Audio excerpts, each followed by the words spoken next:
क्या आपने कभी सोचा है कि बाहर बहने वाली सामान्य हवा लोगों को ही काटने लग जाए? तो हाँ दोस्तों, आज की इस कहानी में कुछ ऐसा ही होने वाला है। तो कहानी की शुरुआत में स्कूल की दो बसों को दिखाया जाता है। उस बस में बहुत सारे फीमेल स्टूडेंट होती हैं जो कि अपनी क्लास के लिए स्कूल जा रही थी, और उन्हीं में से एक प्यारी लड़की का नाम था मित्सुको। जब सारी लड़कियां बस में मस्ती कर रही थी, तब मित्सुको अपनी डायरी में कुछ लिख रही थी। उन्हीं में से एक फ्रेंड ने मित्सुको की डायरी छीन ली ताकि वो भी उसी के साथ एंजॉय कर सके। डायरी छीनने के दौरान मित्सुको की पेन नीचे गिर जाती है, और मित्सुको जैसे ही पेन उठाने के लिए नीचे झुकती है तो हम देखते हैं कि कोई चीज तेजी से आती है और उन दोनों बसों को ऊपर से आधा काट देती है, और वो सारी स्टूडेंट भी उसी बस की तरह दो भागों में अलग हो जाती हैं। तभी जैसे ही मित्सुको ऊपर उठती है, यह नजारा देखकर उसके दिल की धड़कनें तेज हो जाती हैं। उसे कुछ भी नहीं समझ में आ रहा था कि यह ऐसे कैसे हो गया। उसकी जान इसलिए बच गई क्योंकि वह उस पेन को उठाने के चक्कर में नीचे झुकी थी। जिसके बाद मित्सुको बस से उतरकर अकेले रास्ते पे भागने लगती है। तभी वह देखती है कि वहाँ पर जितने भी खम्भे थे, वे सभी खम्भे भी दो भागों में अलग हो जाते हैं। और अब यहाँ समझ में आता है कि काटने वाले कोई और चीज नहीं बल्कि हवा ही है, और ये हवा अब मित्सुको के भी पीछे पड़ जाती है। हवा को पीछे देख मित्सुको वहाँ से भागने लगती है। तभी मित्सुको को तीन और लड़कियां दिखाई देती हैं। वह उन्हें तुरंत ही झुकने के लिए कहती है, लेकिन उनको झुकने में काफी देर हो जाती है और उनमें से तीन लड़कियां मारी जाती हैं, और एक को तो मित्सुको ने झुका लिया था और बाकी तीनों लड़कियों को वो हवा काटते हुए आगे चली जाती है। तभी मित्सुको को कुछ साइकिल चला रही लड़कियां दिखाई देती हैं। वह उन्हें भी झुकने के लिए कहती है, लेकिन इसमें उनको देर हो जाती है और वह हवा उनको दो भागों में अलग कर देती है, और साथ ही साथ जिस लड़की को मित्सुको ने बचाया था उस लड़की को भी। यह सब देखकर मित्सुको डर जाती है और वह इधर उधर भागने लगती है। तभी हम देखते हैं कि मित्सुको जंगल में गई होती है, जहाँ पर एक नदी के पास कई सारी लाशें दो टुकड़ों में पड़ी होती हैं। वहाँ का नज़ारा भी खौफनाक था, और वहाँ पर वह हाथ मुंह धोती है और एक डेड बॉडी से कपड़े उतारकर वह खुद पहन लेती है। जिसके बाद हम देखते हैं कि मित्सुको चलते चलते एक स्कूल तक पहुंच गई है। वहां पर भी कई सारे बच्चे थे, लेकिन उनके ड्रेस देखने से लग रहा था कि मित्सुको उस स्कूल में नहीं पढ़ा करती थी। लेकिन तभी एक लड़की मित्सुको के पास आती है और मित्सुको उसे पहचान जाती है क्योंकि वह उसकी फ्रेंड थी। अभी भी मित्सुको को कुछ भी नहीं समझ में आ रहा था कि आखिरकार ये सब क्या हो रहा है। तभी वहाँ पर तेज हवा चलने लगती है और मित्सुको डर की मारा वहाँ से भाग के स्कूल के अंदर आ जाती है। उसकी फ्रेंड उससे पूछती है कि क्या हुआ। तब मित्सुको अपनी फ्रेंड को सब कुछ बता देती है कि अभी तक उसके साथ क्या क्या हुआ। हवा ही है जो सबको काट रही है। यह बात सुनकर उसकी दोस्त ने मित्सुको की खिड़की से हाथ निकाला और कहा, ये तो नॉर्मल हवा है, यह कुछ भी नहीं करेगी। और सच में हवा कुछ भी नहीं करती।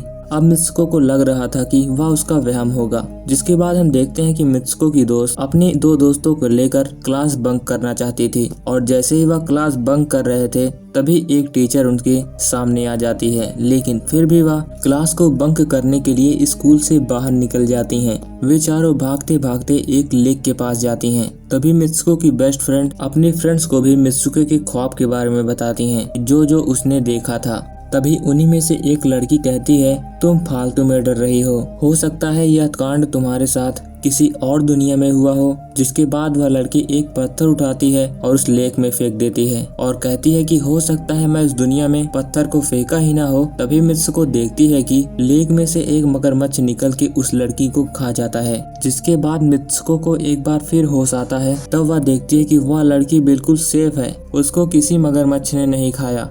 तभी उन्हीं में से एक लड़की बताती है कि हमें ये सब तोड़ने के लिए कुछ ऐसा करना होगा जो कि उस दुनिया में पॉसिबल ना हो। जिसके बाद मित्सुको उन सभी लड़कियों के साथ उनके ही क्लास में चली जाती है। जब टीचर वहाँ पढ़ाने के लिए आती है तो मित्सुको को नीचे एक तकिया दिखाई देता है। जैसे ही वह उसे उठाने के लिए झुकती है, वैसे उसकी टीचर उन सभी लड़कियों को गोली से मारने लगती है। मित्सुको नीचे झुकी हुई थी, इसलिए इस बार भी वह बच जाती है, और दो लड़कियां आकर मित्सुको को वहाँ से बाहर निकालती हैं और उन्हीं लड़कियों के साथ मित्सुको स्कूल से बाहर निकल जाती है। सभी दौड़ के भाग रही थी, तभी मित्सुको वहीं पर गिर जाती है और जैसे ही वह उठ के देखती है कि वह हवा फिर से एक बार उन सभी लड़कियों को काट देती है और वह फिर से एक बार अकेली हो जाती है। वह दौड़ते भागते हुए पुलिस स्टेशन जा पहुंचती है। वहां पर वह सब कुछ बताती है, लेकिन तब वह पुलिस वाली कहती है कि तुम तो स्कूल के ड्रेस में नहीं लग रही। जिसके बाद मित्सुको आईने देखती है तो उसका चेहरा किसी और चेहरे के रूप में था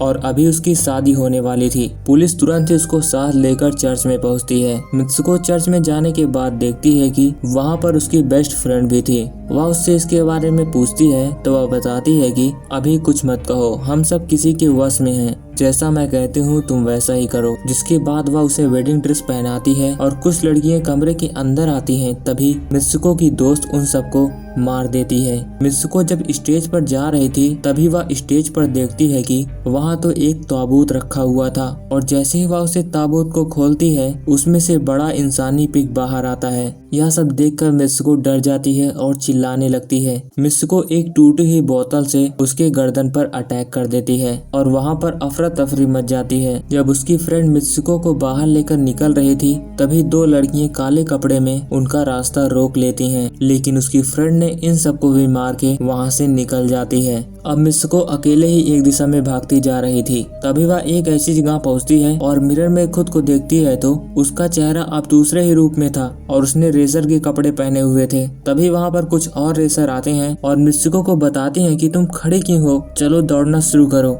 मित्सुको जब दौड़ रही थी तभी उसे लगा कि उसके बॉडी में कुछ अलग सी एनर्जी है और वह एक रेसर की तरह दौड़ना शुरू करती है, जहां पर आसपास देखने पर उसे वही सारे मरे लोग नजर आ रहे थे और वह पिगमैन और वो दो लड़कियां अब भी मित्सुको का पीछा कर रहे थे। तभी मित्सुको की एक फ्रेंड बताती है कि तुम यहाँ से भाग चलो। तभी मित्सुको अपनी फ्रेंड के साथ भागते भागते एक खंडहर एरिया में आ पहुंचती है, जहां पर उसकी फ्रेंड मित्सुको को बताती है कि तुम अपना नाम जोर जोर से लो। मित्सुको अपना नाम मित्सुको लेने लगती है और वह अपने असली रूप में आ जाती है। उसकी फ्रेंड ने अपना हाथ दिखाते हुए कहा कि प्लीज तुम मेरी ये वायर खींच दो ताकि मैं इस दुनिया से बाहर जा सकूं। लेकिन मित्सुको ऐसा नहीं करना चाहती थी क्योंकि उसे यह डर था कि अगर उसने ये वायर खींचा तो कहीं उसकी फ्रेंड की मौत न हो जाए। लेकिन फ्रेंड के बार बार कहने पर आखिरकार मित्सुको उस वायर को खींचना शुरू कर देती है। वायर खींचते ही उसकी बॉडी दो हिस्सों में अलग हो जाती है और इसी वक्त उसे एक बाहर निकलने का रास्ता भी मिलता है। उस दरवाजे पर बाहर आने पर वह देखती है कि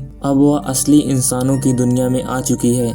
वहाँ पर मित्सुको के पोस्टर भी लगे थे। तभी उन्हीं में से एक लड़का आकर बताता है कि तुम फ्यूचर में हो। जिसके बाद मित्सुको बेहोश हो जाती है और जब उसकी आंखें खुलती है तो वह देखती है कि एक बूढ़ा आदमी गेम खेल रहा था और उसी गेम में मित्सुको भी एक कैरेक्टर के रूप में थी। मित्सुको को देखकर वह बूढ़ा आदमी कहता है कि मैं ही ने इस गेम को बनाई है, लेकिन अभी तुम्हारा आखिरी लेवल बचा हुआ है। तभी वहाँ पर एक लड़का आता है और वह बूढ़ा आदमी कहता है वहाँ जाओ और ये लेवल भी तुम्हारा कंप्लीट हो जाएगा। तभी मित्सुको की एक बात याद आती है कि एक फ्रेंड ने कहा था कि हम उस दुनिया से तभी बाहर निकल सकते हैं जब उस दुनिया में कुछ ऐसा करा जाए जो इस दुनिया में पॉसिबल ना हो। तभी मित्सुको उस बूढ़े की छड़ी उठाती है और अपने पेट में भोंक देती है और वह खुद मर जाती है।